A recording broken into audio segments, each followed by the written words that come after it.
Hello dear student, कैसे हैं आप। मैं प्रकाश जेपी अठिया एक बार फिर से जेपी सर मैथ्स गुरु चैनल के साथ कक्षा 9th वार्षिक परीक्षा 2022-23 गणित का पेपर लेकर आया हूं। आइए देखते हैं इस पेपर में किस प्रकार के प्रश्न आते हैं। सबसे पहले लिखा है, इधर सभी प्रश्न हल करना अनिवार्य है। प्रश्न क्रमांक 1 से 5 तक वस्तुनिष्ठ प्रश्न है और प्रत्येक पर 1 अंक निर्धारित है। उसके बाद में प्रश्न क्रमांक 6 से 23 तक प्रत्येक प्रश्न में आंतरिक विकल्प दिए गए हैं। इस प्रकार के प्रश्नों में से केवल आंतरिक विकल्पों में से एक ही प्रश्न का उत्तर लिखिए। प्रत्येक प्रश्न के सम्मुख अंक प्रदर्शित हैं और आवश्यकता के अनुसार ग्राफ का प्रयोग कीजिए। आइए तो हम देखते हैं, यहाँ पर जो ऑब्जेक्टो हैं, ये जो ऑब्जेक्टो वाले क्वेश्चन थे, ये ऑब्जेक्टो वाले क्वेश्चन सही विकल्प, अगर आपने मेरा पिछला वीडियो देखा होगा तो ये मैंने पूरे सॉल्व किए हैं। यहाँ पर जो पहला क्वेश्चन है सही विकल्प के रूप में संख्याएं 2, 4, 6, 8, 10 का माध्य निकालना है। इसका सही आंसर बी नंबर का है। और करणी 2 एक अपरिमेय संख्या है। फटाफट इनको देख लें। एक समबाहु त्रिभुज का प्रत्येक कोण कैसा होता है? 60 अंश का। उसके बाद में त्रिभुज के तीनों कोणों का योग 180 अंश होता है। और निम्नलिखित में से केंद्रीय प्रवृत्ति की माप नहीं है, तो ये मीटर हमारा आंसर सही है। एक चतुर्भुज के 3 कोण क्रमशः 75 अंश, 90 और 75 अंश हैं, तो चौथा कोण निकालना था, इसमें 120 आएगा। उसके बाद देखते हैं यहाँ पर अगले क्वेश्चन की ओर। अगला क्वेश्चन जो था रिक्त स्थान के रूप में, तो ये रिक्त स्थान भी दिए हैं और मैंने इनको फिल किया है। 2 घात वाले बहुपद को द्विघात बहुपद कहा जाता है। भाज्य बराबर भाजक गुणित भागफल धन शेषफल होता है। यदि 3 या 3 से अधिक बिंदु एक ही रेखा में स्थित हों तो वे क्या कहलाते हैं? संरेखी बिंदु कहलाते हैं। किसी त्रिभुज जिसकी भुजाएं ए, बी और सी हैं, तो उसका अर्ध परिमाप एस बराबर ए प्लस बी प्लस सी बटे 2 होगा। वर्ग अंतरालों के मध्य बिंदु को वर्ग चिन्ह कहते हैं। इधर वर्ग चिन्ह आ जाएगा। और ये है एक्स माइनस वाई का होल स्क्वायर बराबर x square plus y square minus 2x y होता है। उसके बाद हम चर्चा करेंगे अगले क्वेश्चन पे, जो सही जोड़ी के रूप में था।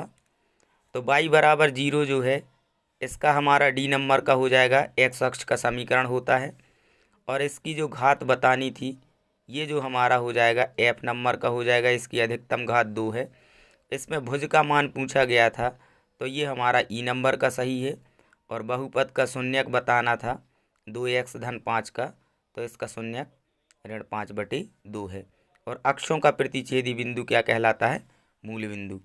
आइए, यहाँ तक तो मेरे पिछले वीडियो में, अगर अभी तक आपने मेरा चैनल जेपी सर मैथ्स गुरु अभी तक सब्सक्राइब नहीं किया है, तो निवेदन करता हूँ इस प्रकार के वीडियो देखने के लिए मेरे चैनल को सब्सक्राइब जरूर करें। लिखा है अगला क्वेश्चन चौथे नंबर का, निम्नलिखित कथनों में सत्य और असत्य छांट कर लिखिए। एक समतल पृष्ठ की 3 विमाएँ होती हैं, ये असत्य है। समतल पृष्ठ की 3 विमाएँ नहीं होती हैं। और चक्रीय चतुर्भुज के सम्मुख कोणों का योग 180 अंश होता है, ये वाला सत्य है। वृत्त की सबसे बड़ी जीवा व्यास कहलाती है, ये भी सत्य है। 2 आकृतियाँ सर्वांग सम नहीं होती हैं यदि उनका एक ही आकार और एक ही माप हो, ये असत्य है।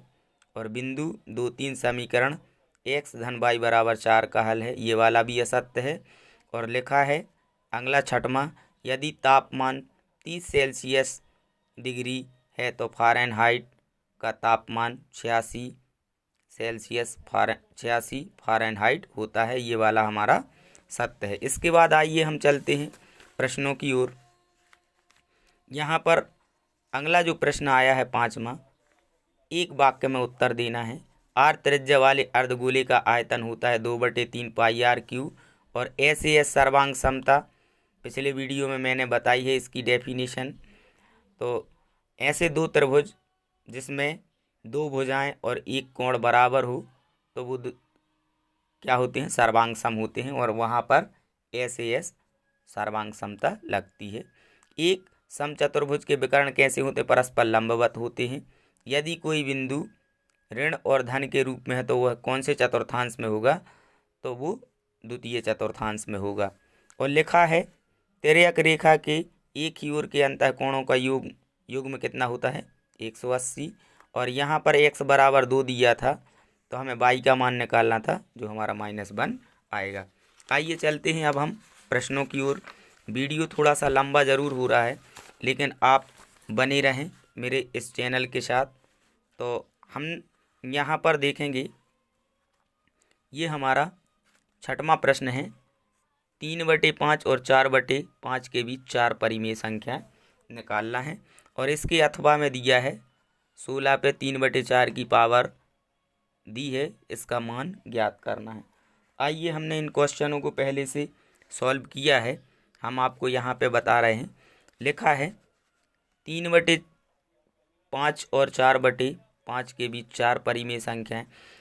तो यहाँ पर हमने इस क्वेश्चन को किया है, 4 परिमेय संख्या निकालनी थी, 5 से ऊपर नीचे गुणा किया तो ये 3×5 = 15 और 5×5 = 25, और 4/5 में भी हमने 5 से किया। और तो वो परिमेय संख्या हमारी 15/25 और 20/25 के बीच में होंगी। तो हमने देखा 15 के बाद आता है 16/25, 17/25, 18/25 और 19/25। अगर यहाँ पे 4 परिमेय संख्या पूछता तो हम इसमें 4 परिमेय संख्या पूछ रहा तो हमने इसमें 5 से गुणा किया है। यदि यहाँ पे 5 परिमेय संख्या पूछता तो हम 6 से गुणा कर देते और इन दोनों के बीच में वो परिमेय संख्या हमें मिल जाती। उसके बाद अथवा जो क्वेश्चन है, 16 पे 3/4 का पावर है, 16 के गुणनखंड तोड़े हमने तो यहाँ पे हमने 2 × 2 × 2 और × 2, ये 16 के गुणनखंड इस प्रकार से तोड़े। तो हम इसको ऐसा भी लिख सकते हैं कि 2 पे 4 की पावर, हमने 4 से 4 को काट दिया, अब 2 पे हमारा 3 का पावर बचा तो 2 को जब 3 बार गुणा किया तो 2 दूना 4 और 4 दूना 8, 8 हमारा ये आंसर आ गया। उसके बाद में अगला जो क्वेश्चन है, अगला क्वेश्चन लिखा है 1/7 ऋण 2 में हर का परिमेयकरण कीजिए, और उसके अथवा में लिखा है 0.6 के ऊपर बार का चिन्ह लगा है को P/Q के रूप में व्यक्त कीजिए, जहां P और Q पूर्णांक हैं तथा Q ≠ 0। तो इस क्वेश्चन में पहले हम परिमेयकरण वाला देखेंगे। हमने हर मतलब नीचे की संख्या का परिमेयकरण करना है। एक चीज़ याद रखना, यहाँ पर यदि माइनस का चिन्ह है तो हम प्लस के चिन्ह से ऊपर नीचे गुणा करते हैं, और यदि यहाँ पर प्लस का चिन्ह है तो यहाँ पर माइनस के चिन्ह से ऊपर नीचे गुणा करते हैं। हर मतलब नीचे की संख्या से ऊपर नीचे से हमने ऊपर नीचे इसका गुणा किया, 1 का गुणा करेंगे ये ज्यों का त्यों आ जाएगा। यहाँ पे हमारा एक फार्मूला लगने वाला है a - b × a + b, a - b × a + b बराबर होता है a का वर्ग - b का वर्ग। a अर्थात करनी 7 का वर्ग और b अर्थात 2 का वर्ग। करनी 7 का वर्ग 7 ही आ जाएगा और 2 का वर्ग इधर 4 आ जाएगा। 7 में से 4 को हम घटा देंगे तो ये हमारा आ जाएगा करनी 7 धन 2 और बटे में 3। इस प्रकार से हमने इसका परिमेयकरण सीखा, ये वाला क्वेश्चन हल किया। उसके बाद आइए चलते हैं हम अगले क्वेश्चन की ओर। अगला क्वेश्चन जो इसके अथवा वाला था, तो अथवा क्वेश्चन यहाँ पर मैंने सॉल्व किया है। आइए देखते हैं ये वाला क्वेश्चन। इसको हमें P/Q के रूप में व्यक्त करना है, जहाँ पर P और Q पूर्णांक हैं और Q ≠ 0 है। तो हमने माना x बराबर 0.66। जब बार का चिन्ह हटाएंगे, ये बार का चिन्ह जब हटाएंगे तो ये अर्थात 6 की पुनरावृत्ति बार बार हो रही है। समीकरण के दोनों पक्षों में जब हम 10 का गुणा करेंगे तो यहाँ पे 10 का गुणा किया और इधर गुणा किया तो 0.1 स्थान खिसक गया पीछे। अब यहाँ पर हम इसको इस प्रकार से भी लिख सकते हैं, यहाँ पर 6 लिखने के बाद प्लस 0.666, इनको जोड़ेंगे तो हमारा 6.66 ही आएगा। चूँकि हमने 0.66 को यहाँ पर x माना है, इसलिए हम इधर 0.66 की जगह x रख देंगे, x का पक्षांतर कर देंगे, 10x में से 1x जाएगा तो 9x बचेगा और बराबर में ये 6, x बराबर आ जाएगा हमारा 6/9, अर्थात हम इसको काट देंगे, 3 दूनी 6 और 3 तिरका 9, एक संख्या से काट दिया तो x का मान हमारा 2/3 आ गया। इस प्रकार से हम इस क्वेश्चन को हल कर सकते हैं। अगला जो क्वेश्चन है इसमें एक बहुपद दिया है 5x² ऋण 3x ऋण 2 में P1 का मान ज्ञात कीजिए, अर्थात हमें x की जगह 1 रखना है। तो हमने यहाँ पे x की जगह 1 रखा, यहाँ पे 1 रखा और जब हमने इसको हल किया तो ये हमारा P1 का मान 0 आ गया। आप क्वेश्चन देख सकते हैं, यहाँ पर ये क्वेश्चन लिखा है बहुपद में P1 का मान ज्ञात कीजिए, उसके बाद में दिया है सत्यापित कीजिए 2 और 0 बहुपद x² ऋण 2x के शून्यक हैं या नहीं। इस क्वेश्चन को यहाँ पर हमने जब हल किया हमें सत्यापित करना है, तो यहाँ पर हमने सबसे पहले x की जगह 2 रखा, तो इधर 2 का वर्ग हो गया और ये 2 और x की जगह फिर से 2 रखा, 4 में से 4 गया तो ये 0 आ गया और पुनः इसी समीकरण में हमने क्या किया 0 रखा तो ये भी 0 आ गया। अतः हम क्या कह सकते हैं, बहुपद x² ऋण 2x में 2 एवं 0 रखने पर बहुपद का मान क्या हो जाता है, 0 हो जाता है। अतः 2 और 0 बहुपद x² और ऋण 2x के शून्यक हैं। इस प्रकार से हमने कुल मिलाकर यहाँ पर 8 प्रश्न तक ये हल कर लिया। आइए चलते हैं 9वें प्रश्न की ओर। 9वां प्रश्न क्या बोल रहा है, 9वां प्रश्न लिखा है बिंदुओं 4, 5 ऋण 4, 2, 0, 3 ऋण 2, 2 का निर्धारण कार्तीय तल पर कीजिए। और इसका जो अथवा है वो लिखा है निम्न बिंदु किस चतुर्थांश या अक्ष में स्थित हैं, और ये बिंदु हमें दिए हुए हैं 0, 4, 2 ऋण 5, 7, 0 ऋण 3 और ऋण 4। आइए हम इस क्वेश्चन को देखते हैं। इस क्वेश्चन को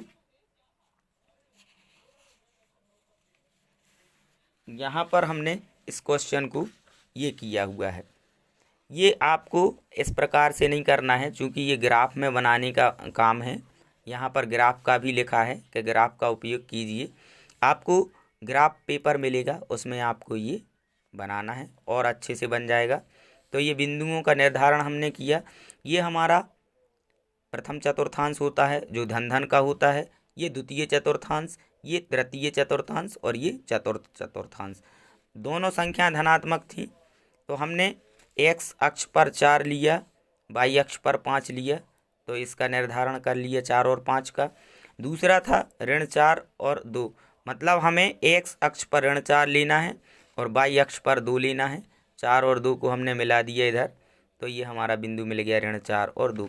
फिर है हमारा 0 और 3, अर्थात x अक्ष पे 0 लेना है यहाँ और y अक्ष पर 3 लेना है, तो ये हमने 0, 3 लिया। फिर हमें x अक्ष पर ऋण 2 लेना है और y अक्ष पर भी ऋण 2 लेना है। इस प्रकार से हमने बिंदुओं का निर्धारण किया। अगला जो क्वेश्चन है निम्न बिंदु किस चतुर्थांश या अक्ष में स्थित है, लिखिए।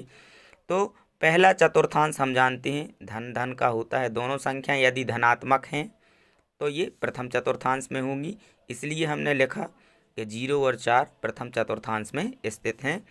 और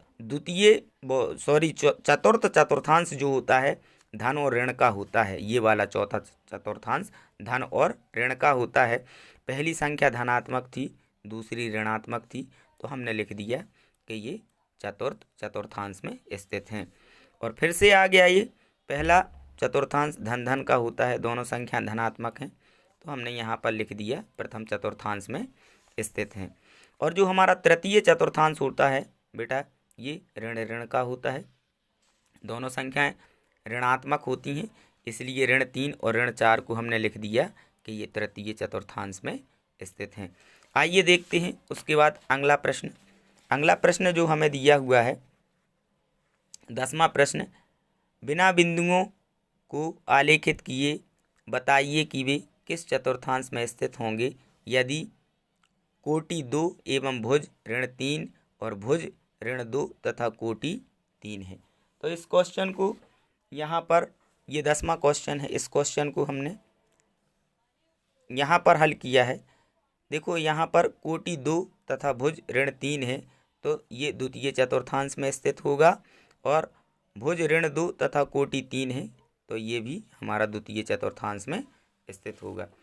इसके बाद हम अगले क्वेश्चन की ओर चलेंगे। अगला जो क्वेश्चन है, अगला क्वेश्चन हमारे लिए, उस लंबवृत्तीय शंकु का आयतन ज्ञात कीजिए जिसकी त्रिज्या 6 सेंटीमीटर और ऊंचाई हमें यहाँ पे 7 सेंटीमीटर दी हुई है। तो इस क्वेश्चन को यहाँ पर हम देखेंगे, ये वाला क्वेश्चन। अच्छा, इसका सॉरी, ये 10वीं का अथवा भी क्वेश्चन था यहाँ पे, 1 मिनट के लिए। ये अथवा क्वेश्चन थोड़ा सा आप देख लेंगे। कार्तीय तल को एक्स अक्ष और वाई अक्ष द्वारा कितने भागों में विभाजित किया जाता है तथा उन्हें क्या कहते हैं। तो इसका जो आंसर मैंने लिखा है, यहाँ पर लिखा है कि कार्तीय तल को एक्स अक्ष और वाई अक्ष के द्वारा 4 भागों में बांटा जाता है या विभाजित किया जाता है, और उन्हें क्या कहते हैं, चतुर्थांश कहते हैं। कितने भागों में बांटा जाता है, 4 भागों में बांटा जाता है, जो चतुर्थांश कहलाते हैं।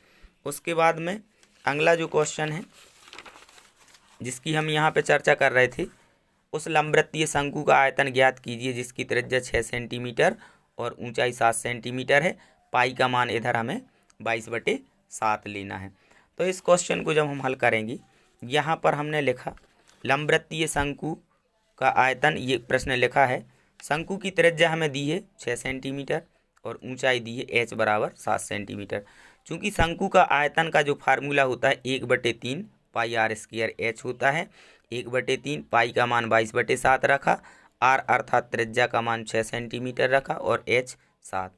अब यहाँ पर जब हम इसको काटेंगे, 7 से 7 कट जाएगा, 3 दूना 6 कटेगा। यहाँ पर हमारा जो बचा 22 × 12 बचा। जब इसका हमने गुणा किया तो 264 सेंटीमीटर क्यूब आया। चूँकि आयतन है इसलिए इसकी इकाई पे हमने 3 की पावर लगाई है। हम जानते हैं कि आयतन की इकाई पे 3 की पावर होती है और क्षेत्रफल की एक इकाई पे हमेशा 2 की पावर होती है। उसके बाद में अथवा क्वेश्चन है। अथवा क्वेश्चन लिखा है 7 सेंटीमीटर वाले एक गोले का पृष्ठीय क्षेत्रफल ज्ञात कीजिए, और यहाँ पर दिया हुआ है पाई का मान आपको 22/7 लेना है। तो हमें यहाँ पे दिया है गोले की त्रिज्या r बराबर 7 सेंटीमीटर और गोले का पृष्ठीय क्षेत्रफल 4 पाई r स्क्वायर। तो यहाँ पे पाई का मान हमने 22/7 रखा और त्रिज्या r का मान 7 सेंटीमीटर। 7 से 7 को कट कर दिया तो यहाँ पे हमारा 22 चौके 88 हो गए। 88 × 7 करेंगे तो ये 616 सेंटीमीटर स्क्वायर आएगा। इस प्रकार से हमने ये कौन सा, इस प्रकार से हमने ये 11वां क्वेश्चन हल किया है। उसके बाद में अगला जो क्वेश्चन है 12वां, आयत के कोई 2 गुण लिखिए और इसके अथवा में है ABCD एक समांतर चतुर्भुज है तथा APCQ शीर्षों A और C से विकर्ण BD पर क्रमशः लंब हैं, तो दर्शाइए त्रिभुज APB सर्वांग सम त्रिभुज CQD। आइए हम देखते हैं इस क्वेश्चन को। आयत के गुणधर्म, आयत के हमने 2 गुणधर्म लिखे हैं यहाँ पर। आयत में आमने सामने की भुजाएं बराबर होती हैं और प्रत्येक कोण 90 अंश का होता है, अर्थात समकोण होता है। आप बने हैं JP सर मैथ्स गुरु चैनल के साथ। इसी प्रकार के प्रश्नों के उत्तर प्राप्त करने के लिए आप मेरे चैनल के साथ बने रहें, और अभी तक अगर आपने मेरे चैनल को सब्सक्राइब नहीं किया है तो निवेदन करता हूँ चैनल को सब्सक्राइब जरूर करें। तो जो अगला क्वेश्चन है इसका अथवा ABCD समांतर चतुर्भुज है। इसमें हमने ABCD एक समांतर चतुर्भुज बनाया। यहाँ पर चूंकि हमें 2 त्रिभुज दिख रहे हैं, प्रश्न अनुसार हम चलेंगे APB और CQD। APB और CQD, एक ये वाला त्रिभुज एक ये वाला त्रिभुज। चूंकि ये लंब हैं AP और यहाँ पे CQ भी लंब है DB पर, तो हम क्या लिखेंगे APB बराबर CQD। प्रत्येक कैसा है, ये 90 अंश का है। और लिखेंगे ABP बराबर कोण CDQ, ये एकांतर कोण है। कौन कौन से कोण, ABP मतलब ABP और CDQ। अर्थात ये वाला कोण और ये वाला कोण, ये यहाँ पर एकांतर कोण है, इसलिए ये बराबर होंगे। ए बी बराबर सी डी क्यों है? क्योंकि समांतर चतुर्भुज की सम्मुख भुजाएं कैसी होती हैं? बराबर होती हैं। अतः यहाँ पर हमने सिद्ध कर दिया एक कोण और दो कोण, यहाँ पर ये हो गए, ये एक कोण हो गया और ये एकांतर कोण। उसके बाद में हम लिख सकते हैं कि त्रिभुज ए पी बी सर्वांग सम है त्रिभुज सी क्यू डी, और ये सर्वांग समता कौन सी लगी? एस ए एस सर्वांग समता। एस ए एस सर्वांग समता मतलब साइड एंगल साइड सर्वांग समता, इसको हम बोलते हैं भुजा कोण भुजा सर्वांग समता। कौन कौन सी भुजा हमने बराबर की है? हमने यहाँ पर ये वाली भुजा और उसके बाद में ये वाली भुजा बराबर की है, और ये कोण भुजा। उसके बाद में हमें RHS सर्वांग समता का नियम लिखना था। तो RHS सर्वांग समता में यदि दो त्रिभुजों में पहले त्रिभुज का एक कोण समकोण कर्ण एवं छोटी भुजा, दूसरे त्रिभुज का एक कोण समकोण कर्ण एवं छोटी भुजा कैसी हूँ? समान हूँ, तो त्रिभुज सर्वांग सम होते हैं। और सर्वांग समता कौन सी कहलाती है? RHS सर्वांग समता कहलाती है। अर्थात दो त्रिभुजों में एक समकोण होना चाहिए, जिसे हम राइट एंगल बोलते हैं। H यहाँ पे हाइपोटेनस है और S साइड है, तब हम इसको क्या बोलेंगे कि ये RHS सर्वांग समता है। उसके बाद में ये वाला क्वेश्चन था, यहाँ पर RHS सर्वांग समता हमें लिखनी थी। RHS सर्वांग समता नियम लिखिए। फिर लिखा है त्रिभुज ABC में एक समकोण त्रिभुज है जिसमें कोण A 90, AB बराबर AC, तो B और C का हमें क्या करना है? मान ज्ञात करना था। तो इस वाले क्वेश्चन को हम यहाँ पर देखेंगे। ये हमारा कौन से नंबर का क्वेश्चन है? ये हमारा 13 नंबर का क्वेश्चन है। इस क्वेश्चन को भी मैंने सॉल्व किया है आगे के क्वेश्चनों में, लेकिन उसके बाद में जो अगला हमारा क्वेश्चन है ये वाला 14वां क्वेश्चन है। उपरोक्त दी गई आकृति में रेखाएं PQ और RS परस्पर बिंदु O पर प्रतिच्छेद करती हैं, इनका ये अनुपात दिया है, तो हमें POS और QOS ज्ञात करना है। आइए इस क्वेश्चन को देखते हैं। 14वां क्वेश्चन है। हमें सबसे पहले क्या दिख रहा है कि ये जो OR रेखा है वो PQ पर खड़ी हुई है, इसलिए यहाँ पर एक रेखीय युग्म बनेगा POR और ORQ 180 बनेगा। इन दोनों का जो योग होगा, चूंकि यहाँ पर अनुपात दिया हुआ है, हमें अनुपात दिया हुआ है POR का अनुपात 5 है और ROQ का अनुपात 7 है, तो हम इसको काय में बदलेंगे? इसको हम कोण में बदलेंगे। तो यहाँ पर हम क्या करेंगे? POR बराबर, चूँकि 7 और 5 को जोड़ेंगे तो हो जाएगा 12, और हमें 5 को बदलना है पहले, तो हम 5/12 गुणित 180 करेंगे, तो ये हमारा 75 अंश का कोण निकल आएगा। और इसी प्रकार से हम ROQ को बदलेंगे। ROQ हमें 7 दिया है, 7/12 गुणित 180, तो ये हमारा 105 निकल के आ जाएगा। अब चूँकि आप जानते हो POR SOQ ये शीर्षाभिमुख कोण है, जितने अंश का ये कोण होगा उतने ही अंश का ये होगा, और POS और ROQ ये दोनों भी शीर्षाभिमुख कोण हैं, आमने सामने के कोण हैं। तो यहाँ पर हमने लिखा POR बराबर QOS ये शीर्षाभिमुख कोण है, और ROQ बराबर POS ये भी शीर्षाभिमुख कोण है। चूँकि हमारे लिए POR का मान 75 दिया है, तो POR बराबर है QOS के, तो QOS का मान भी 75 हो जाएगा। और यहाँ पर ROQ का मान 105 है, तो ROQ जो है वो POS के बराबर है, इसलिए POS का मान 105 हो जाएगा। तो इधर हमें POS और साथ में हमें QOS ज्ञात करना था। इस प्रकार से हमने इसको ज्ञात कर लिया। वीडियो कैसा लगा कमेंट बॉक्स में ज़रूर बताएं, और इसी प्रकार के पूरे प्रश्नों को हल पाने के लिए मेरे चैनल को सब्सक्राइब ज़रूर करें। धन्यवाद।